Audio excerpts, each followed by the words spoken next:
Giraffes can't dance.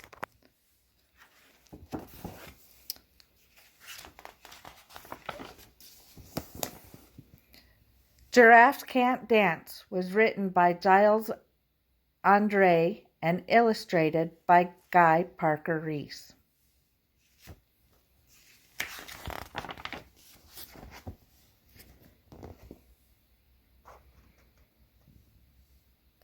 Gerald was a tall giraffe whose neck was long and slim, but his knees were awfully crooked and his legs were rather thin. He was very good at standing still and munching shoots off trees, but when he tried to run around, he buckled at the knees.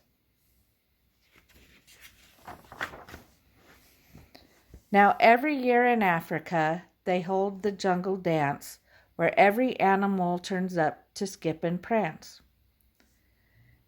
And this year, when the day arrived, poor Gerald felt so sad, because when it came to dancing, he was really very bad.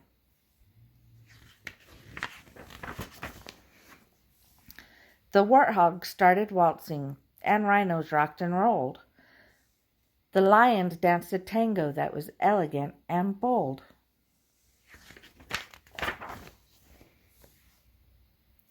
The chimps all did a cha-cha with a very Latin feel.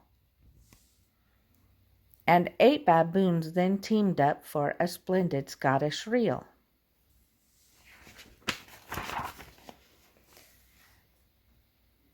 Gerald swallowed bravely and he walked toward the floor, but the lions saw him coming and they soon began to roar.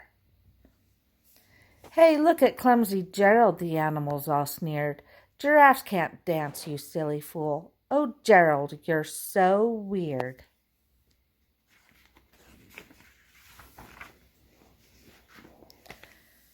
Gerald simply froze up. He was rooted to the spot. "They're right," he thought.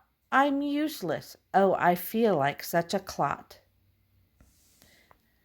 So he crept up off the dance floor and he started walking home. He'd never felt so sad before, so sad and so alone. Then he found a clearing and he looked up at the sky. "The moon can be so beautiful," he whispered with a sigh. "Excuse me," coughed a cricket, who'd seen Gerald earlier on, "but sometimes when you're different, you just need a different song."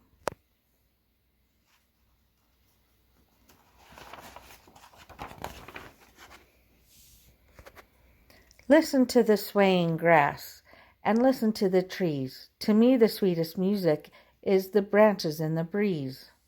So imagine that the lovely moon is playing just for you. Everything makes music if you really want it to. With that, the cricket smiled and picked up his violin. Then Gerald felt his body do the most amazing thing. His hoofs had started shuffling, making circles on the ground. His neck was gently swaying, and his tail was swishing round.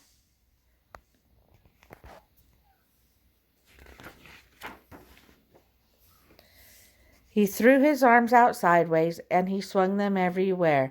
Then he did a backward somersault and leapt up in the air.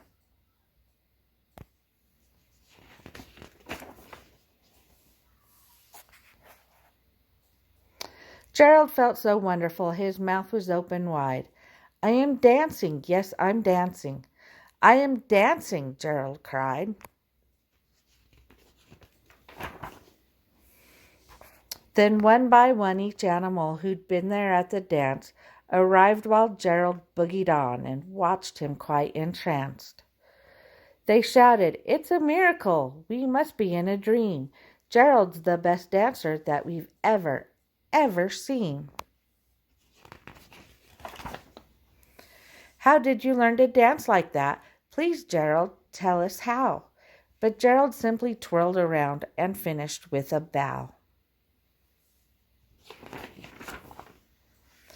Then he raised his head up and looked at the moon and stars above.